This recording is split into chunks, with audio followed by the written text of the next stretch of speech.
Hey guys, and welcome to another video. So this video is a little different to the previous videos I've been making, but I just finished a really great game, and I thought I had to say a little thing about this game. Now, most depressing game ever. Well, this game will probably surprise you what it is, and there are a lot of depressing games out there. Games in general. If it has a great storyline, if you really love the characters, it probably will be depressing for what happens at the end if something happens to those characters. Now, this game doesn't have the most depressing ending. That definitely goes to Metal Gear Solid 3. But just so much in this game is just upset and hurt and sad towards the characters. And I've been really attached to this series for a long time. So yeah, it kind of fits. It probably isn't what you're thinking it is, but this game is Kingdom Hearts 358 Days Over 2.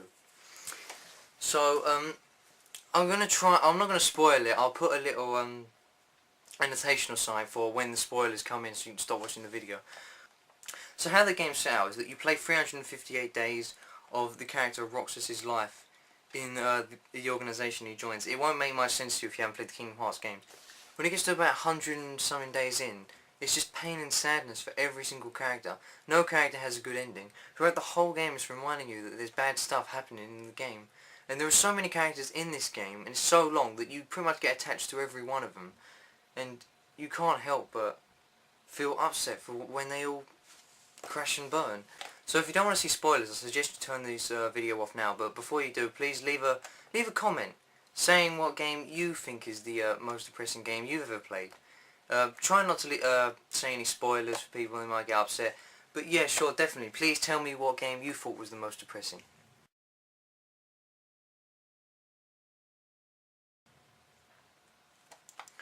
So, why I thought this was the most depressing? Well, first of all, this probably make more sense if you've played the Kingdom Hearts games, especially every game in the series like I have. But first of all, this character here, Axel, is one of the nobodies in Organization 13, and in Birth by Sleep, it kind of shows his life before he became a nobody, before he was in the organization, and he was best friends with another member of the organization, Sykes. And this game just shows how both of those characters have completely fallen out, and Sykes is the second in command in the organisation behind Xemnas, and he gives the orders to everyone, and Axel keeps betraying the orders. Axel doesn't do anything Sykes says. Axel always goes against what Sykes says, and you can see that Sykes is getting really pissed off, and they just fall out, and it's really upsetting to see, because in Birth by Sleep they were such good friends. 7 days into the character Roxas, after he's joined the organisation, a character called Shion, who's the 14th member of Organisation 13, joins the organisation, and Shion, Roxas and Axel become best friends. After every mission they do for the organisation, they sit on the clock tower, they have ice cream, they watch the sunset, and it's really beautiful. But towards the end of the game you find out that Shion isn't even a real person. She was a replica of Roxas, because Roxas was Sora's nobody, and they wanted to make a second one so that they could harness the power from both of them. And in the end,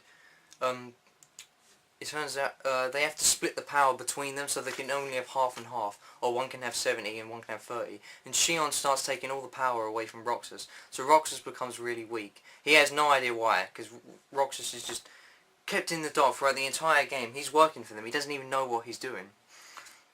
In the end, Roxas and Shion, they have to fight. Roxas, again, he has no idea what's going on, and Shion just turns on him and starts fighting him. In the end, you actually have to kill Shion as Roxas, who's his best friend. Now that, I just thought, well, that's just crazy, because they loved each other. He kept trying to save her. Axel knew what was happening, so Axel keeps trying to keep Roxas from not becoming too close as friends to her, but he can't do it. He just has to become friends with her. And in the end, when Roxas kills Shion, nothing good even comes from it. All that happens is Roxas gains 100% power. He becomes really strong. So in the end, Roxas has to kill his best friend, and he doesn't even understand why. I thought that was really upsetting. So halfway through the game, when it starts getting upsetting, half the organisation members just die out of nowhere, so you're left with only like 6 or 7 left. 3 of the members, Zaldin, Demix, and Luxord, they have no idea what's going on with Shion. So the only characters that really know are Xemnas, Sykes, another member called Zigbot, and Axel. And then Shion ends up finding out that she's just a replica. She goes all crazy. She's upset. She can't get out of a deep sleep, stuff like that. Roxas has no idea what's going on. Neither do the three other members. They're just kind of sitting there. And then when they're told, they just kind of go, they just have no idea what's going on. Obviously they're not as upset as Roxas because he was her best friend. About the 354th day, Roxas just keeps questioning. He doesn't have any idea what's going on, so he decides, fuck it, I'm leaving the organisation. And as he's leaving, he decides to kill Sykes. But you kind of get attached to Sykes, even though he doesn't seem like the best person in the game. You can still tell that he really wants the best for the organisation. And he's really even though Xemnas is the leader, he's the one who does everything for the organisation, and he just kind of dies. Even though they're all bad guys in this, you still get attached to them, and it's still incredibly upsetting that Sykes dies. And then after that, pretty much the most saddest thing about this is that Roxas has no idea what's going on. He doesn't know he's a nobody. He doesn't know what a nobody is. He just thinks he's a normal person. And then he leaves the organisation, and then this character here, Riku, comes along and destroys Roxas. And then takes all of Roxas. Well, he doesn't destroy her like he destroys. Roxas destroys Shion. Shion's completely dead, and because she's dead, her memories are left from everyone. So no one remembers Shion either. After this, it's just like Shion was never around, even though for 350 whatever days, she was their best friend. They don't remember her at all. That's kind of sad. And then when Roxas gets defeated by Riku, Riku takes all of his memories. So after Riku takes all his memories, Roxas is just left in Twilight Town, and he has no memories of anything, Shion or Axel or anything, and Axel still has the memories, so he's really upset that his best friend Roxas is just completely fucked now.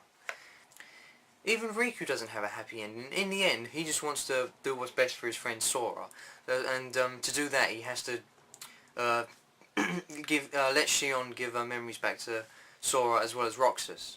But when he can't destroy Roxas as his own, so he has to go to the last resort and pull out the darkness. He's got darkness kept inside of him.